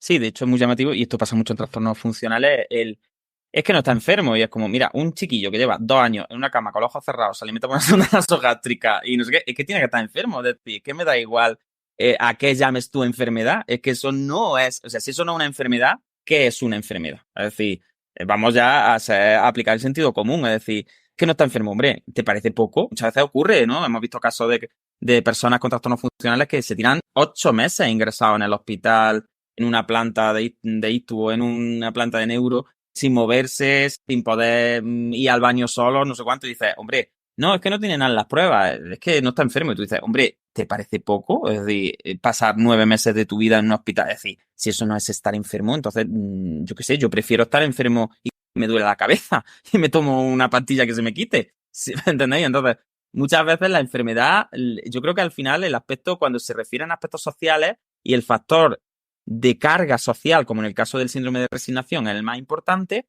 como que son menos enfermedades, pero al final es igual que el COVID, tiene una carga biológica muy importante porque es un bicho que se te mete y que te pica y que en los pulmones y te hace polvo y te genera una neumonía, para entendernos, pues ese es una enfermedad con un factor biológico muy importante. Pero es que hay enfermedades sociales en las que el factor social es el principal generador de enfermedad.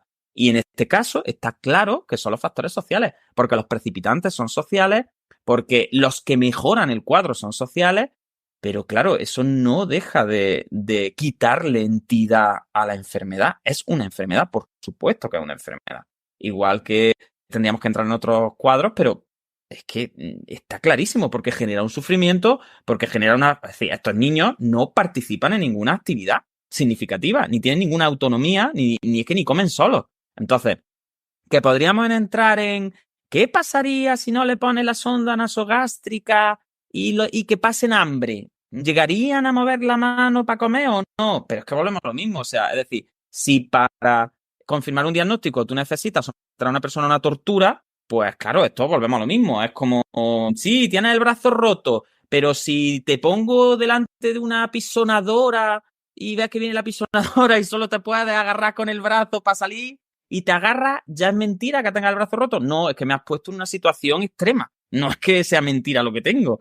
Entonces, al final somos un poco macabros y sobre todo es que volvemos a hablar, es que estamos hablando de niños, en todo caso, menores de edad. Es decir, es que los mayores tienen 19 años de los casos descritos. Entonces, ya los trastornos por simulación son raros en infantil, muy raros.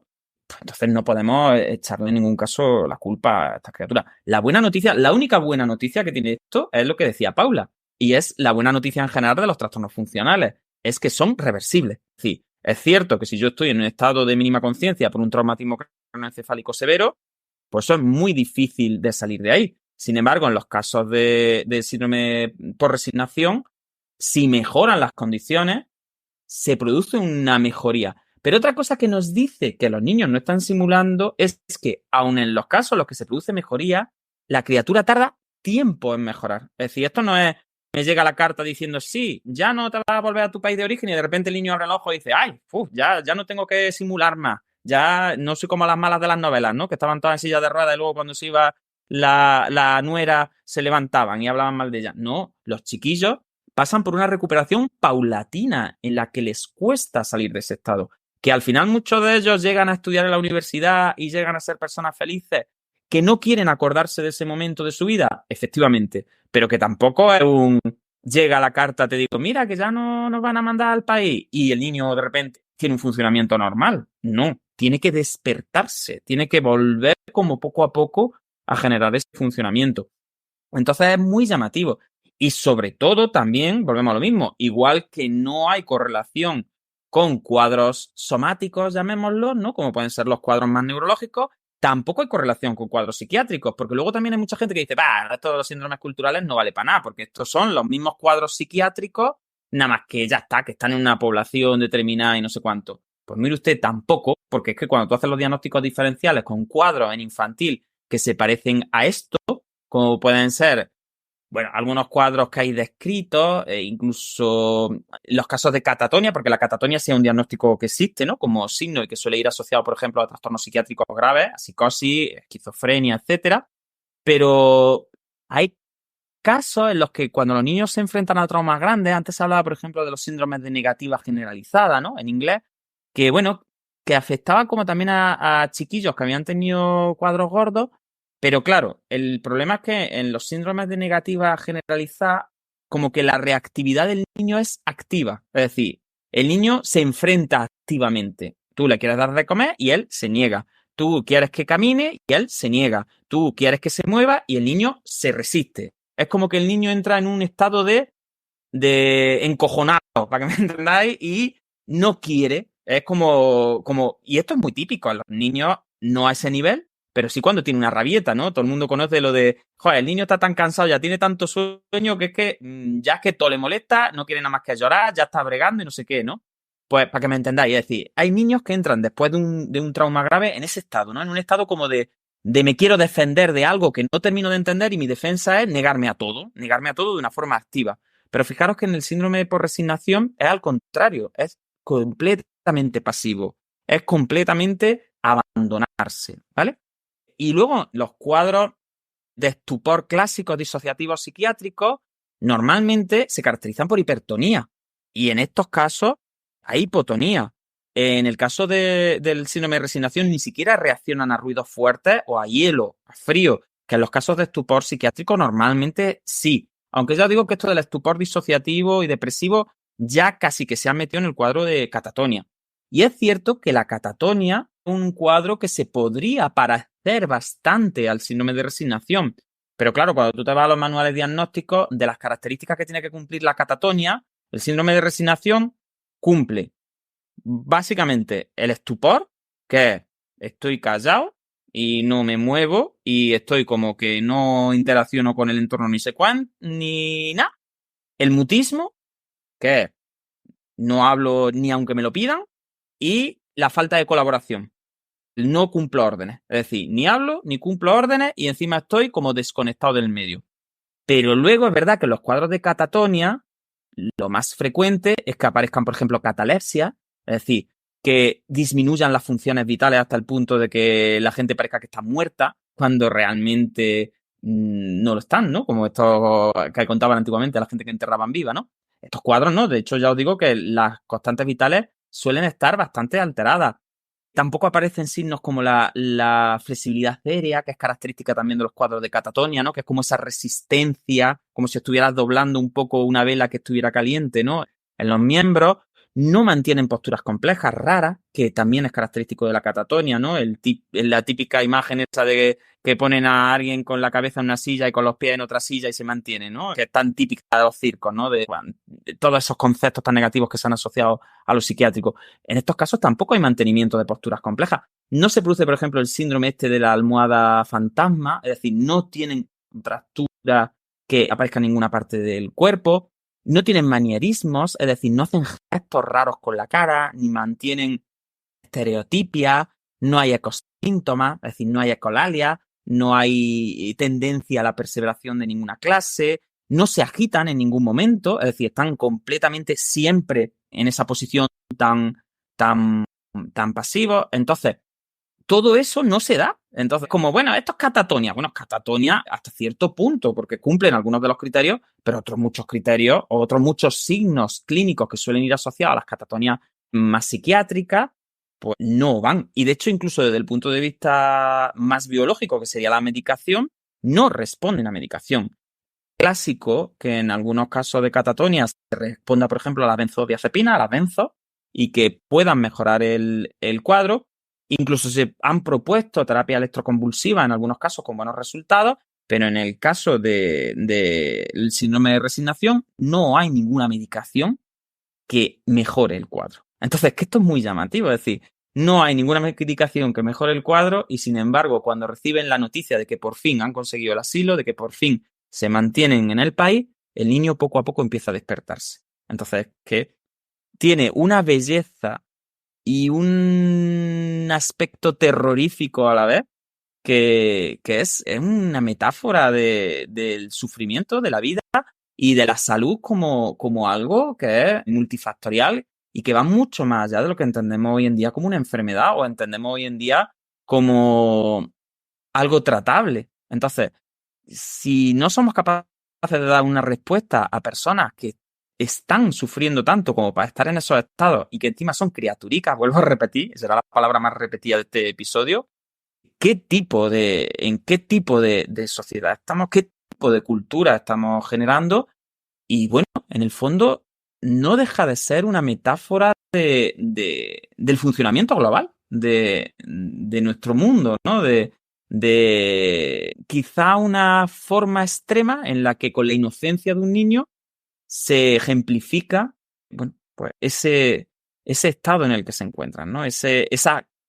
Quizá esa cárcel de cristal en la que tiene una seguridad tan frágil que en cualquier momento puede hacerse pedazos y puede matarlo a ellos y a toda su familia. Entonces, yo creo que es importante también, o sea, hacer esa diferenciación de no solo las pruebas neurológicas son normales, sino que tampoco cuadran con diagnósticos psiquiátricos clásicos. Es decir, no hay, aunque haya muchos autores que digan que sí, que esto, los síndromes culturales o el síndrome por resignación no existe. De hecho, por ejemplo, a mí me da mucho la atención como en el libro de O'Sullivan, médico que a ella la invita a ir a visitar a estos pacientes, ¿no? A estos niños que tienen el cuadro, en realidad la invita porque dice, bueno, a ver si viene una neuróloga que es súper especialista en el cerebro y encuentra algo que pueda justificarme a mí para decir que los niños verdaderamente están enfermos.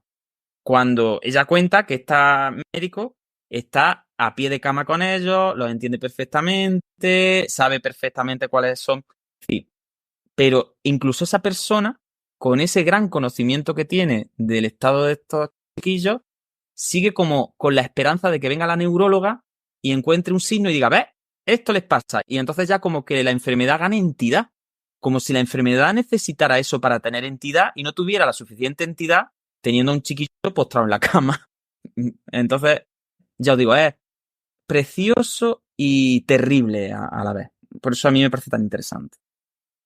Sí, yo sobre todo, Juan, me quedo un poco con esa última reflexión de cómo los modelos de enfermedad y los modelos de salud son mucho más complejos de un poco la percepción que tenemos y cómo estamos intentando cambiar todos estos modelos hacia modelos que tengan mucho más en cuenta todos estos factores psicosociales de la persona, pero realmente hemos estudiado, vivimos en un modelo muy biologicista en el cual pues las enfermedades son XXX, se deben a causas orgánicas del cuerpo y todo tiene que entrar un poco en eso. Entonces yo creo que muchas veces estos casos, estas patologías por raras, también nos dan un poco esa visión de reflexionar, de ver que hay cosas un poco más allá, de que hay que ver a la persona un poco más de forma holística. Entonces yo personalmente es lo que siempre me llevo de estos capítulos, como un ir un poco más allá, fuera de la visión que tenemos normalmente. Pues yo, si os parece bien, creo que podemos establecer como un último turno de palabras. Creo que Paula se ha tenido que ir para sus quehaceres de madre, que me ha comentado por aquí por privado, que creo que no quería interrumpir. Así que si os parece, pues bueno, Jesús, que está un poquillo más callado, pues si nos quieres dar la última impresión de que te ha parecido. Bueno, pues la verdad que me ha parecido un episodio súper interesante. La verdad que está poco explotado, la verdad, porque en la literatura se encuentra poco de esto y escuchar a Juan siempre es un placer. Y eso me ha parecido muy, muy interesante y la relación con los trastornos funcionales. Así que no sé si esto da para un tercer episodio de síndromes culturales. Yo creo que sí, Juan. Pues mira, Jesús, así por encima hay descritos en torno a 85 síndromes culturales y más importantes. Y hay una lista que llega incluso hasta los 200, dependiendo del cuadro en el que estemos. Y te digo una cosa, el síndrome por resignación es muy espectacular, pero para mi gusto no es el más espectacular. Hay cuadros mucho, mucho, mucho más misteriosos todavía, más espectaculares y que tienen unos correlatos que son muy llamativos. De hecho, por ejemplo, si queréis os dejo ahí con la miel en los labios un poco, podríamos tratar en el siguiente episodio de un síndrome cultural que se caracteriza porque la gente, en un momento determinado, cuando entra a una ciudad, se queda dormida. Hostia. Y se cae al suelo. Entonces, por ejemplo, ese está por ahí. Hay, evidentemente, enfermedades que cursan con lo que se llamarían como crisis crisis convulsivas grupales, que están delimitadas en ciertos sitios, en ciertos momentos del día incluso. Y hay síndromes culturales para todos los gustos, es decir, de gente que se cree que el pene se le introduce dentro del cuerpo y lo van a perder, es decir, hay muchísimos síndromes culturales que se caracterizan, vuelvo a repetir, como en el inicio del programa, por estar como muy relacionados con un área geográfica determinada, con una cultura determinada y que son súper interesantes. Entonces, pues lo dejamos pendiente ahí para... Sí, hay muchísimos síndromes culturales, puede haber, todos los que queráis, porque hay muchísimos descritos y todos ellos creo que dan para reflexionar y para, ya te digo, tienen esa belleza y lo voy a decir muchas veces hoy, pero esa belleza y esa hermosura de lo metafórico, ¿no? De lo bonito, de lo poético, y a la vez son terribles por el sufrimiento que generan y porque no sé si hablan muy bien de la especie humana en general. Pero bueno, Sí hay, Bueno. si la gente le gusta, que nos lo pida, que yo de síndromes culturales puedo estar hablando, puedo hacer un podcast entero, un canal entero de síndromes culturales. Así Por cierto, que, y sobre todo para la gente del chat, si os ha gustado este capítulo, hay un documental en Netflix que habla sobre este síndrome que se llama La vida me supera. Así Vida me que supera. si os ha gustado, ahí tenéis también un poquillo más. Y como siempre, como he dicho al principio, muchas veces la realidad supera la ficción. Fijaros que si esto lo contaran en plan casos de niños, que no son 2 ni 3, que vuelvo a repetir, que en 2016 eran casi 200, que de repente se meten en la cama, cierran los ojos y dejan de vivir, pero sin morir. Entonces, bueno, es muy llamativo.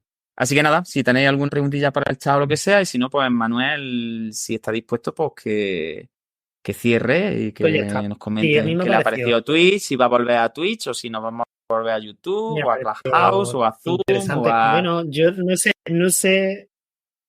sé ha cómo ha grabado. ido la experiencia, Juan. No sé. Yo espero que se haya ido todo bien. No sé, de dentro se ve un poco todo diferente. Pero bueno, ahora ya con la tranquilidad de analizarlo por fuera y todo, cuando termine, pues ya veremos cómo ha ido. Yo en principio estaba muy ilusionado. Bueno, yo no tengo mala experiencia en este sentido. Pues nada, yo si os parece, pues te tomo la palabra, Juan, cuando sí, yo creo que siempre tenemos contenido que generar y además, pues podríamos, no a lo mejor volver a toda la semana, porque eso sí era mucha paliza, pero bueno, sí podíamos a lo mejor aumentar un poquillo más la frecuencia, meter un poquillo más de cosas, si vemos que la gente le gusta y que tiene ganas de estar por aquí. Entonces, pues nada, yo simplemente pues darle las gracias a Paula, darle las gracias a Jesús que han estado por aquí. Muchísimas gracias, Juan, que al final siempre es un honor y un lujo escucharte. Y nada, pues parece que no hay muchas más preguntas, así que si os parece, pues damos un poco el capítulo por cerrado, que ya llevamos unas cuantas de orilla por aquí. Y nada, no sin antes recordaros el tema de las ayudas de la Fundación AISE, ¿vale? Que lo compartáis todo lo que podáis, que es por una buena causa, y que nos apoyéis un poquillo por este canal nuevo, que nos hace mucha ilusión, y que os paséis por lo directo, que interactuemos, que podamos generar más debate en la comunidad. Así que yo creo que todas esas cosas positivas, porque como siempre decimos, y la frase que siempre os encanta, el movimiento es vida, así que el movimiento os acompañe. Muchísimas gracias por acompañarnos esta noche. Hasta luego.